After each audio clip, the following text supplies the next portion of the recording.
বগুড়া বিমানবন্দরটি একটু সময় লাগছে, কিন্তু আমরা চেষ্টা করছি উত্তরাঞ্চলে এই বিমানবন্দরটি যাতে আন্তর্জাতিক পর্যায়ের বিমানবন্দরে রূপান্তরিত করা যায়। কারণ হচ্ছে উত্তরাঞ্চলের বগুড়া একটি হাব, এখান থেকে প্রচুর সবজি দেশের বাহিরে রপ্তানি হচ্ছে।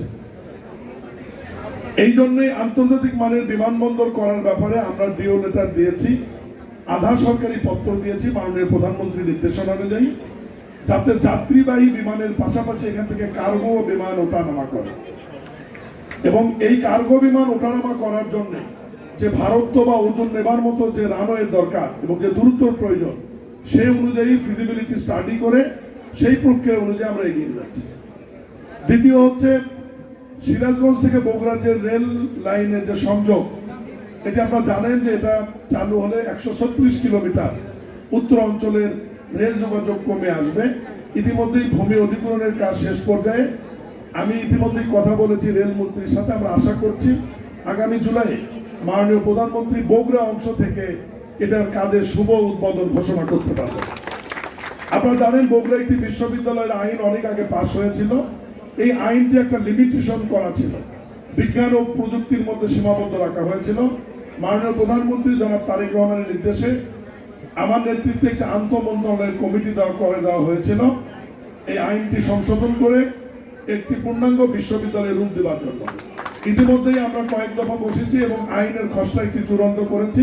এই বিশ্ববিদ্যালয়ের নাম হবে এখন বগুড়া বিশ্ববিদ্যালয় এবং এই বিশ্ববিদ্যালয়ের মধ্যে বিজ্ঞান, কলা বিভাগ, অন্যান্য বিভাগের সাথে মাননীয় প্রধানমন্ত্রীর নির্দেশে কৃষি বিভাগ, প্রকৌশল বিভাগ এবং চিকিৎসা অনুষদ চালু করা হবে, যাতে ভবিষ্যতে বগুড়া আলাদা কোনো এগ্রিকালচার ইউনিভার্সিটি বা প্রকৌশল ইউনিভার্সিটি করার প্রয়োজন না হয়।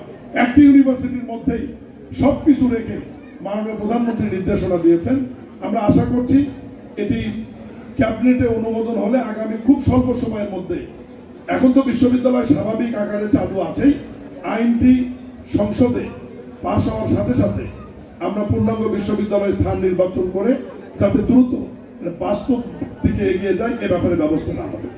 ইতিমধ্যে আপনাদের কাছে খবর এসছে যে দীর্ঘদিন পর মাননীয় প্রধানমন্ত্রী জনাব তারেক রহমান তার নিজ জেলা বগুড়া আসছে আগামী 20 তারিখে উনি বগুড়াতে ই-বেল বন্ড, যেটা আইন ও বিচার মন্ত্রণালয়ের অধীনে আসামিরা জামিন পাওয়ার সাথে সাথে এটি ডিজিটালি বিভিন্ন জেলখানায় পৌঁছে যাবে, এটা শুভ উদ্বোধন করার জন্য আসছেন। এবং বিএনপির অনেক গুরুত্বপূর্ণ কর্মসূচি, ফ্যামিলি কার্ড, কৃষক কার্ড, ইমাম মসজিদদের বেতন ভাতা, বৃক্ষরোপণ, খাল খনন, খেলাধুলা, শিক্ষা, কর্মসংস্থান, এই কর্মসূচির মধ্যে একটি গুরুত্বপূর্ণ কর্মসূচি ফ্যামিলি কার্ড।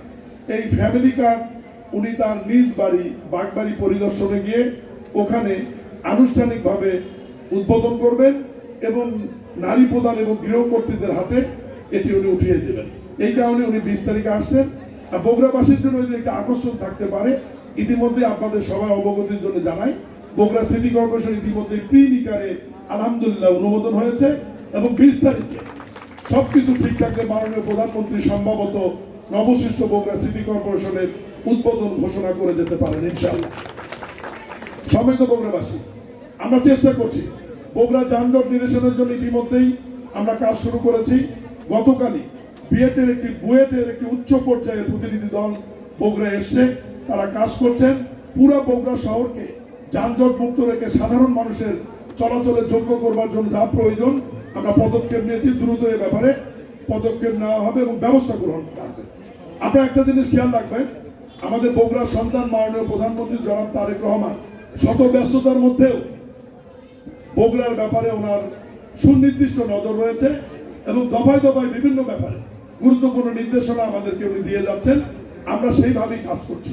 বাংলাদেশের মধ্যে বগুড়া জেলা একটি গুরুত্বপূর্ণ জেলা, এই কারণেই ব্রিটিশ বিরোধী আন্দোলনের প্রথম শহীদ প্রফুল্ল চাকির বাড়ি এই বগুড়া।